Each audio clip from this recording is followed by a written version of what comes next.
Tol, may sabihin sana ako sa inyo eh. Ba't parang kinakabahan ka? Kasi tol, may balak sana magtayo ng maliit na negosyo. Ay wow, anong negosyo? Food business sana eh, kaso parang kurang yung puhunan. Magkano man kailangan mo? Nakakaya sa inyo tol eh. Pwede mo makiram kahit konti lang. Pre, gusto sana kita tulungan. Kaso tight talaga ako sa budget ko ngayon.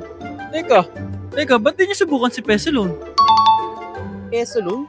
Legit ba yun? Oo, SEC-registered siya, kaya safe at trusted. Madali din ang process.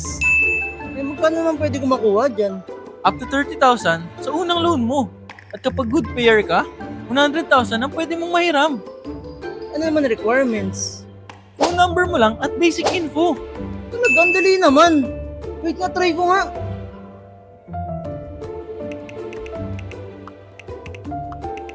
Pag yumaman ka, libre mo kami pares ha.